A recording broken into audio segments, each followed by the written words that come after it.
대세 하락장 속에서 네. 그런 규제 완화가 과연 시장에 어떤 영향을 미쳤을까? 영향이 있는지 없는지 뭐 영향이 크지 않다는 쪽이 더 우세한 것 같긴 한데 소장님 어떻게 보세요? 뭐 결론부터 말씀드려도 되나요? 네, 물론입니다. 네. 네, 크게 영향은 없을 것 같긴 한데 네. 일시적인 효과는 조금 있을 것 같긴 해요. 네. 그 어떻게 왜 영향이 있을 거다. 조금이지만 일시적인 영향. 먼저 그 판단 근거부터 좀 말씀을 해주신다. 일단은 가격이 네. 굉장히 많이 떨어졌잖아요. 그래서 지금 매수 대기자들은 좀 들썩들썩 지금 거리고 있는 상황이거든요. 그래서 지금 이제 매수해도 되지 않나 막 이런 생각을 하고 있는 찰나에 이제 정부가 약간 센 규제를 센 규제 완화를 한 것이죠. 그러니까 지금 안 그래도 지금 뭔가 막 떡을 먹고 싶은데 딱 배고프게 만드는 상황으로 가는 게 아닌가 이런 흐름이 보이는 거죠.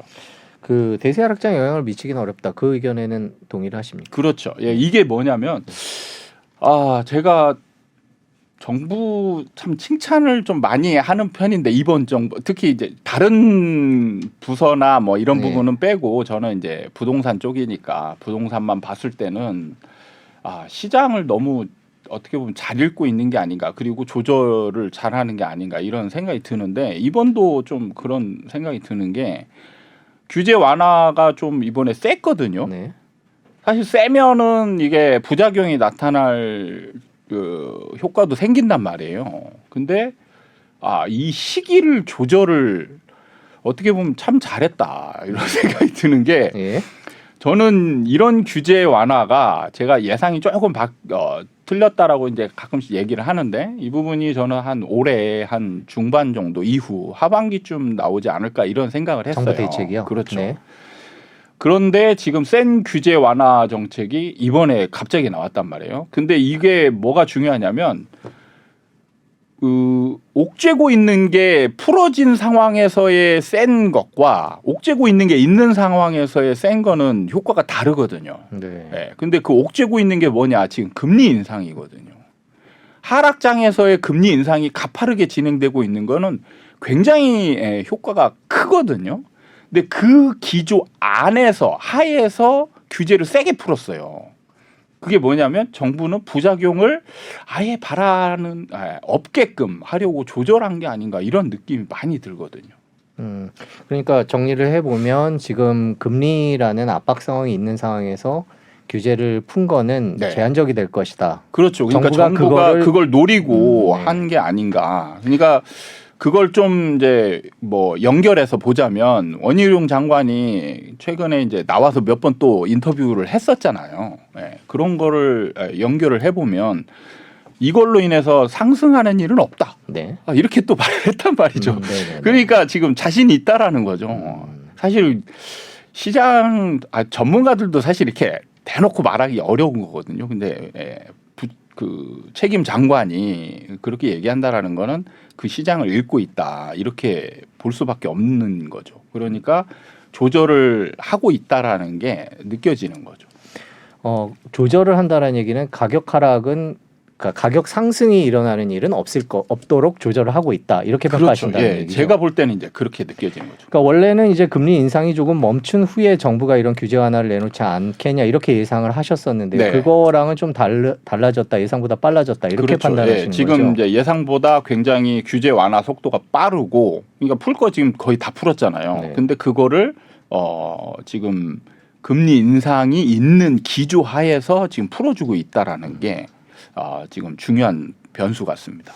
네, 이번 말씀하시는 중간에 이번 규제 완화가 셌다라는 네. 표현을 쓰셨는데 어떤 항목들을 그렇게 평가하십니까? 지금 사실 제가 외우기도 다 어려울 정도로 네. 항목들이 많은데 네. 사실 뭐 규제 완화다 그러면 우리는 지금 흔히 생각하는 게 하나씩 떨어뜨려 놓고 생각하잖아요. 네. 그래서 규제 완화 그러면 딱 생각할 만한 게 지금 서울 지역의 규제 지역 네. 이걸 풀어주느냐 안 풀어주느냐 네. 사실 이것만 가지고도 사실 어떻게 보면 이슈가 될 만한 건데 이걸 풀어줬어요. 그리고 풀어주는 것도 저도 제 예상 범위를 또 벗어났어요. 그러니까 제가 이제 제 개인 채널에서 이제 예상을 할 때 서울 지역은 반드시 이번 1월 달에 풀어줄 것이다. 이렇게 예상을 했습니다. 근데 서울 지역의 외곽 좀 많이 떨어진 지역, 그러니까 전체 구 중에서 뭐 한 3분의 1 정도나 이렇게 풀어줄 걸로 예상을 했던 거죠. 근데 지금 4개만 남겨놓고 다 풀었거든요. 풀었죠. 네. 그러니까 제가 생각한 것보다 범위가 훨씬 넓은 거예요. 그러니까 이거 하나만 가지고도 사실은 좀 센 편입니다. 네. 센 편인데 여기에다가 이제 이 해제되는 지역의 분양가 상한제도 이제 폐지를 했죠. 네.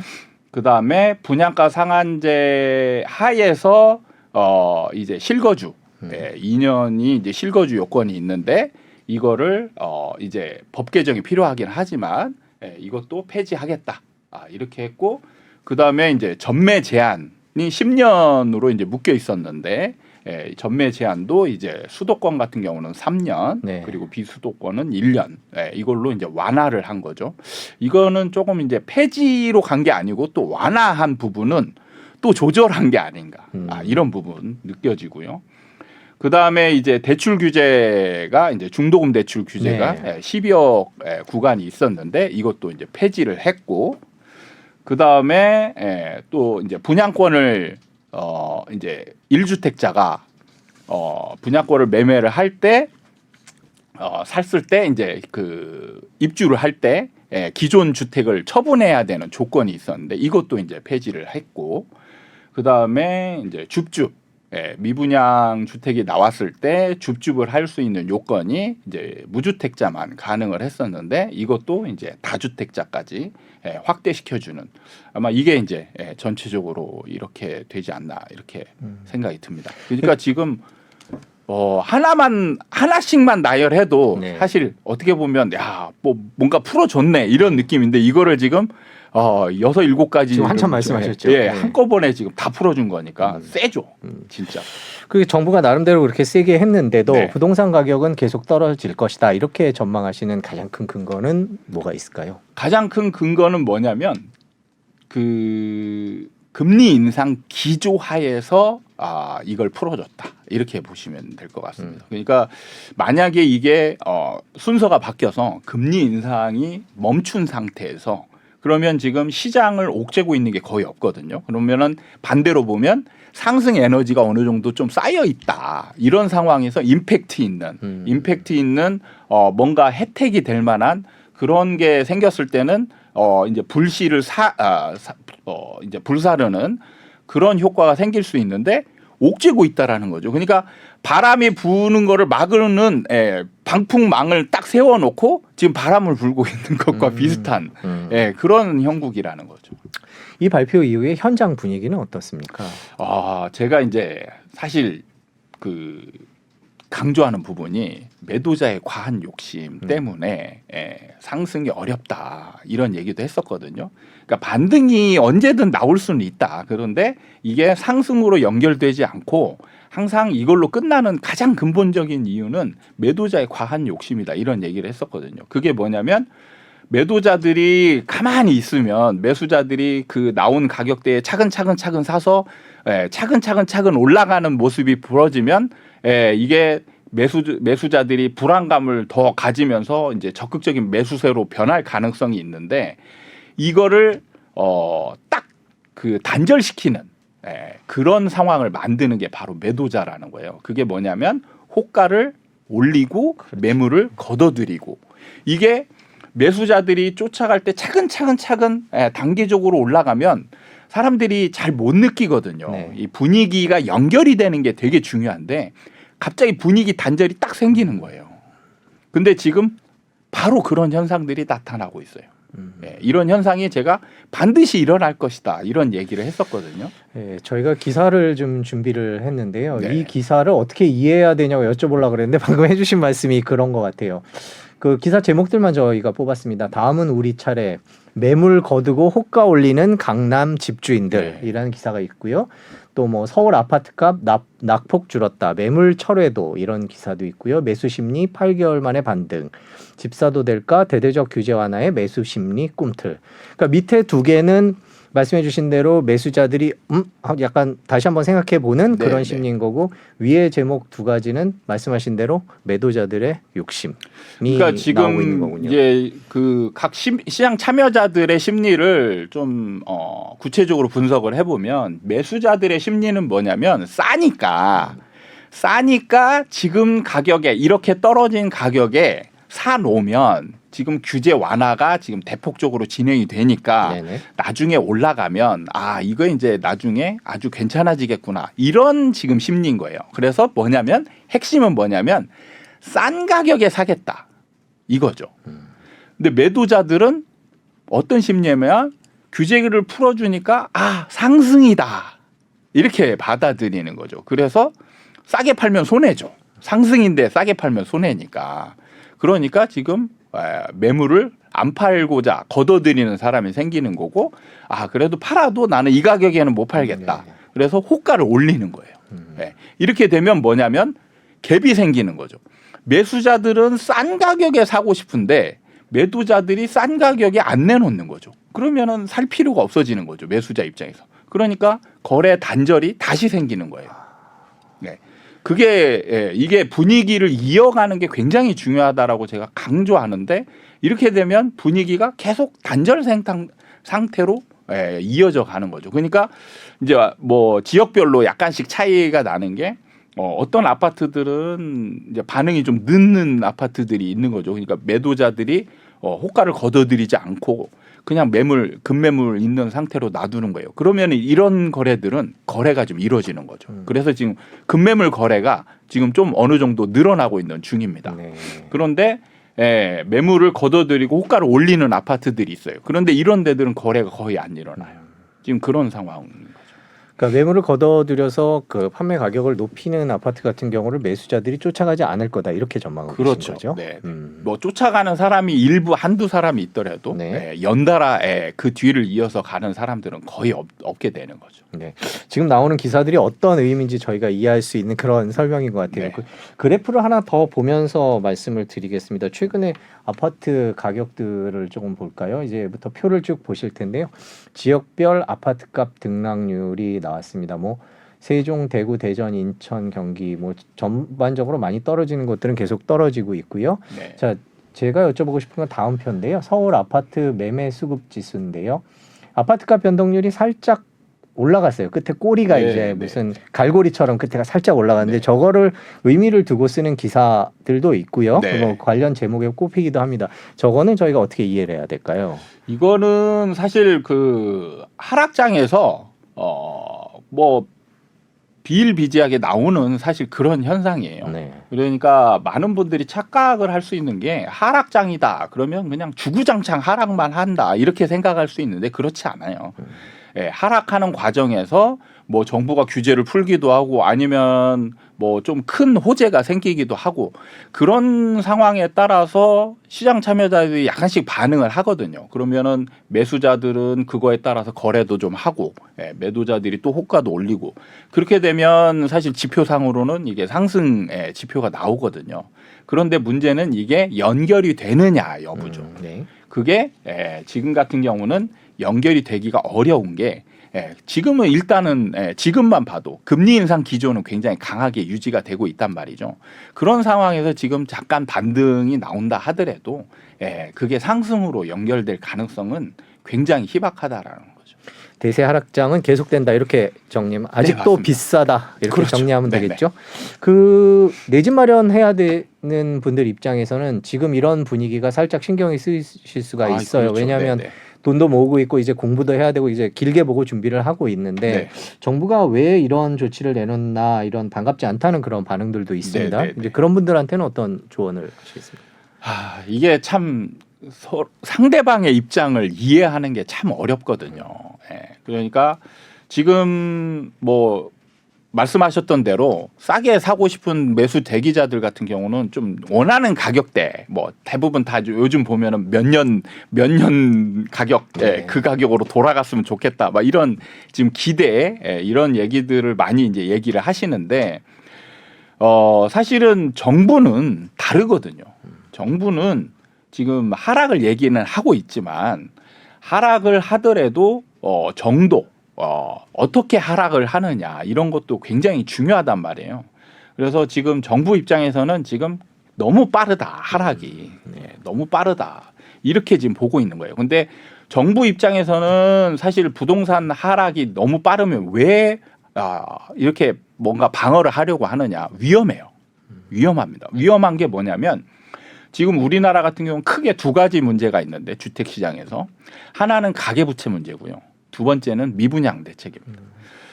근데 지금 가계부채는 지금 뭐 경제학자들이나 뭐 경제 전문가들이 누누이 계속 지속적으로 지금 경고를 때리고 있는 부분인데 가계부채가 지금 역대 최고치예요. 그럼 여기서 굉장히 빠르게 하락하면 문제가 뭐냐면 옛날 2008년도에 미국의 모기지 사태처럼 사실 주택으로 인해서 대출을 일으킨 사람들이 이게 몇 사람들 일부 사람들만 연체되고 이런 상황으로 끝나면 사실 큰 문제가 아닌데 이게 모든 연달아서 거의 모든 시장 참여자들한테 연체가 되고 이게 이제 부실화되고 이런 상황으로 연결이 되면 그게 이제 국가의 위기로 가는 거거든요. 근데 가계부채가 많다라는 건 이제 바로 그 위험성이 내포돼 있다라는 걸 의미하는 거예요. 그래서 정부 입장에서는 연체율이 높아지면 안 되는 거예요. 그렇게 되면 뭐냐면 가격 하락이 너무 빨라지면 이 연체율이 늘어날 수 있는 거죠. 그러니까 좀 부담되게 집을 샀던 사람들이 그래도 견딜 수 있는 내성을 가질 수 있는 시간적 여유를 둬야 되는데 시간적 여유 없이 너무 빨리 떨어지면 빨리 집을 포기해 버리는 거예요. 집을 포기한다는 게 뭐냐면 대출을 안 갚아 버리는 거예요. 그래가지고 그냥 경매로 그냥 넘겨라 이렇게 하는 거죠. 그런 상황으로 빠르게 연결이 되면 국가 경제가 아주 위기로 갈 가능성이 크기 때문에 이건 방지를 해야 되는 거죠. 그다음에 두 번째가 미분양 문제인데 지금은 예년과 다르게 지금 건설사 분위기가 너무 안 좋다. 지금 미분양이 아주 많지도 않거든요. 많지도 않은데 이미 건설사들이 지금 위태롭다라는 진단이 나오고 있단 말이에요. 그런 상황에서 미분양이 증가되면 부도로 연결되는 건설사들이 많아지는 거죠. 그럼 이게 문제는 한두 회사의 부도로 끝나는 게 아니고 이게 국가 경제로 연결될 가능성이 또 커진다는 얘기죠. 그러니까 정부 입장에서는 이 두 가지 큰 사태만은 막아야 되는 입장에 처해 있는 겁니다. 이게 옳고 그름의 문제도 아니고 어느 입장을 대변하느냐 이 문제도 아닌 거예요. 그래서 시장 참여자들은 정부가 처한 입장을 좀 역지사지의 입장으로 한번 고려를 해볼 필요가 있는 겁니다.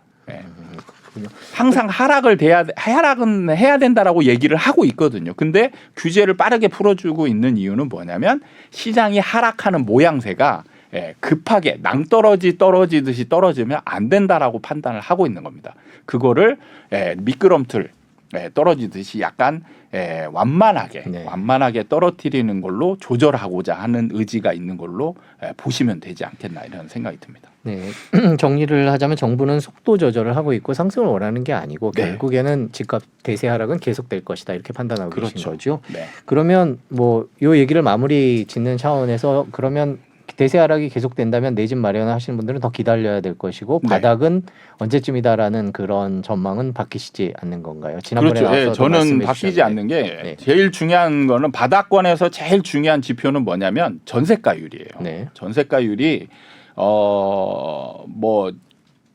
고정적으로 몇 프로다 이렇게 얘기하기는 어렵지만 아파트별로 다 이제 조금씩 다르니까 그걸 판단하는 기준은 역대 하락 기간에 가장 높았던 전세가율과 비교하면 되거든요. 그러니까 그 정도 수치에 이르르면 어느 정도 바닥권이다 이렇게 보면 되는데 지금 문제는 뭐냐면 작년에 서울의 전세가율이 50%대였거든요. 근데 올해 지금 매매 가격이 거의 한 20% 30% 떨어졌다는 얘기가 많거든요. 그러면은 전세가율이 올라야 돼요. 근데 전세가율이 오히려 더 떨어졌어요. 그게 뭐냐면 전세가가 떨어졌다는 얘기죠. 그것도 전세가가 많이 떨어졌어요. 그러면은 전세가율이 올라야 이제 점점 하락 추세가 완화되고 멈추게 되는데 지금 전세가가 같이 떨어지고 있다는 얘기는 하락 기간이 계속 유지될 가능성이 크다는 얘기죠. 그러니까 지금 어떻게 보면 매매가 하락폭이 굉장히 큰데도 불구하고 전세가율이 안 올라오는 그런 문제점이 있기 때문에 제가 하락 예상 기간 5년 정도 하락하는 거는 불변이지 않을까 이런 진단을 해봅니다.